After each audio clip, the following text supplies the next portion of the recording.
What is up, budgeting family and friends? My name is Shirria. This is the Shirria Mac channel where I am documenting my our six-figure debt-free journey as an entrepreneurial licensed clinical social worker, along with my own private practice, along with my husband who is a welder.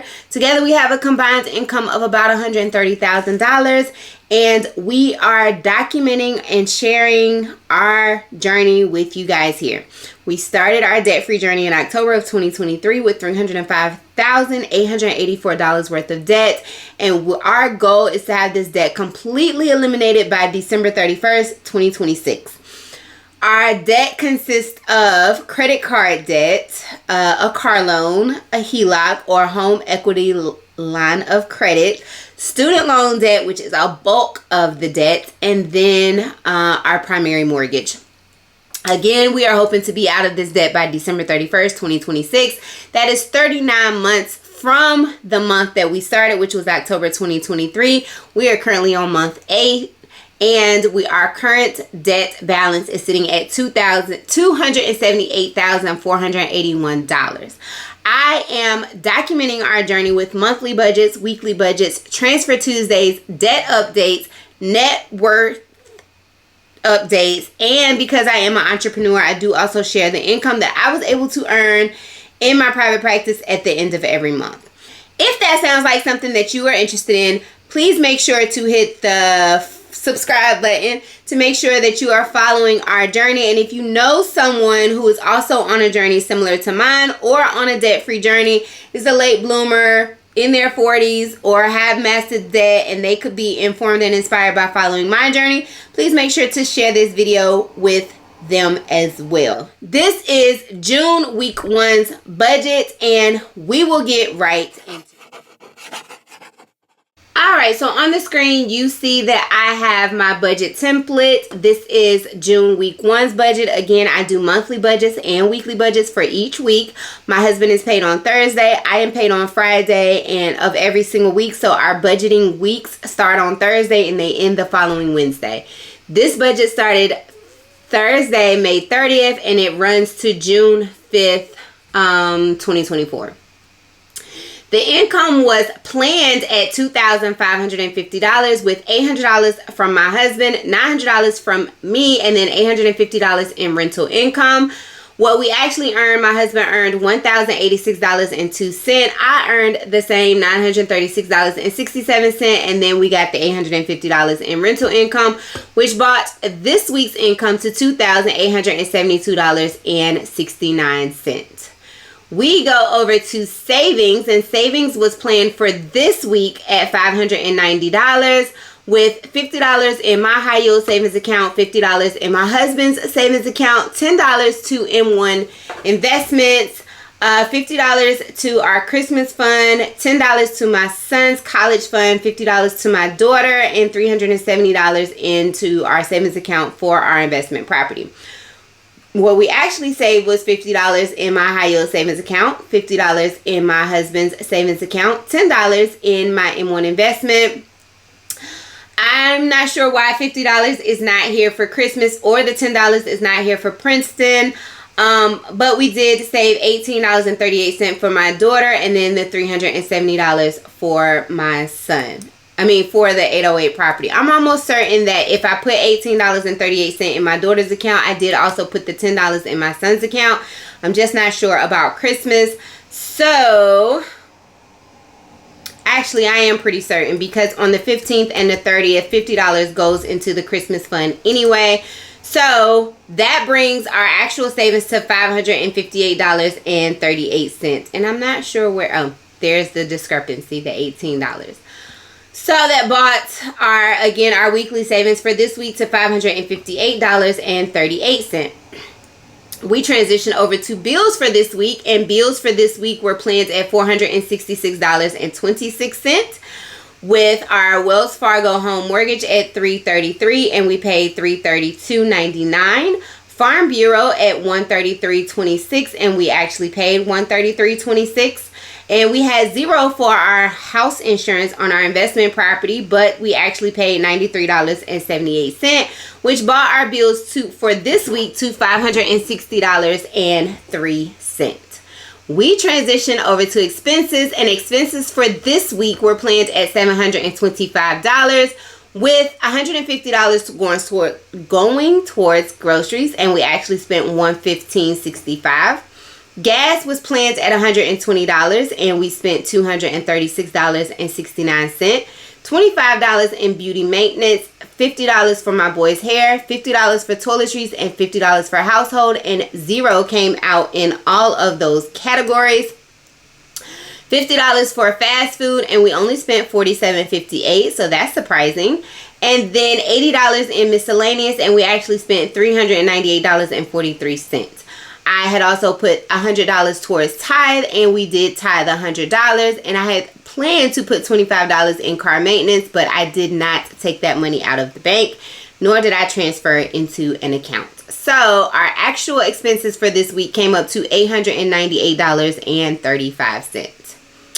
We transitioned over to debt, and debt for this week was planned at $584.23, with a planned payment of $46.03 on our Carnival Barclays card that actually has a zero balance. So that was probably snowballed over into Honda Financial, which is our target debt at the moment.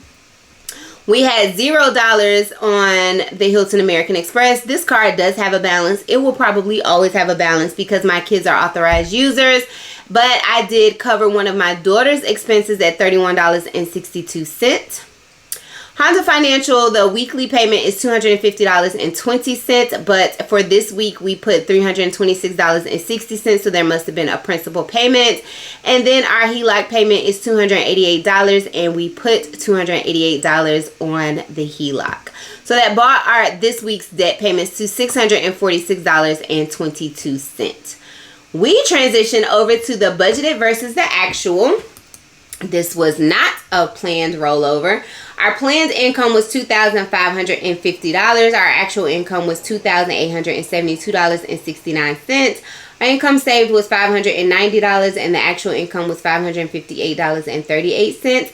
The income spent was $1,191.26, and our actual income spent, which is the combination of bills and expenses, was $1,458.38, and the debt paid was planned at $584.23, and we actually paid $646.22. This left a leftover balance of a planned leftover balance of $184.51, with an actual remaining balance of $209.71, and I think that is pretty accurate. We go over to the breakdown of our budget, and 21% went to savings for this week, which is lovely to see. 21% went towards bills, 33.7% of our income went towards expenses, and only 24.3% of our income went towards debt for this week. These numbers are drastically low because I no longer have the part-time income, and that was really bulking up the percentage of our income towards debt. Because we were over in two of the categories, I will go down and review our transactions. So the first one was gas, and then the other one was miscellaneous. Miscellaneous insufficient fund fee here on the 30th, which I'm not surprised, but I did fix that error, and I did change the pay date or the draft date for our mortgage so that we will not have this issue anymore. It also looks like I put gas in the Honda, we put gas in the big truck, gas in the Honda Pilot. And that is typical because anytime we are driving the big truck, that does put us over. That's a budget buster for us. Miscellaneous purchase from Lowe's. Gas again in the Camry. So it looks like we put gas in cars 5 times for the week, and so that would explain that. Not sure what this license is for 100. Oh, I'm sure I know what that is. So I did have to pay for a medical marijuana license because I am prescribed medical marijuana when I do have a flare, and I had to pay $100 for that license. And then that is it as far as, oh, there was another miscellaneous. This really should have been a business expense because I do use Microsoft Word for my business. but I had the wrong card linked, and I need to go in and change that, and I probably will pay myself out this amount as well from my business account. So that explains the excess in miscellaneous as well as the excess in gas. Again, we put gas in 4 cars for the week when we normally are only putting it in 2. And then we had various miscellaneous expenses which put us over budget. So that is it for June week 1's budget. I'm excited to see that even though I no longer have that part-time income, that we're still making, we're still decreasing our debt. I am still working on obtaining a full-time job that does not interfere drastically with my business. And as soon as I do, I am tracking that journey over on my TikTok. So if you're interested in following my job search, my second job search journey, then make sure you are following me over there. Again, if you have not already subscribed, please consider subscribing to follow my 6-figure debt-free journey. The goal is to be out of this debt and have it completely eliminated by December 31st, 2026, so that January 1, 2027, we are starting to build wealth and work closer towards retirement, with the goal to be retire able or work optional by the age of 50. I'm currently 41, will be 42, and my husband is 40 and will be 41. So by the time he turns 50, I would love for us to be able or work optional. So if that sounds like a journey you are interested in following, please make sure you have subscribed. And if you know anyone who's on a debt-free journey or a similar debt-free journey than mine, who will be inspired and informed by my journey, please make sure to share this video. Give it a thumbs up if you like this content. And if you have any questions about what I'm budgeting, why I'm budgeting, and how, or any suggestions, please make sure you list them down in the comment section below. I am getting better in responding to comments, so I really appreciate it. I will catch you guys in the next one. Bye for now.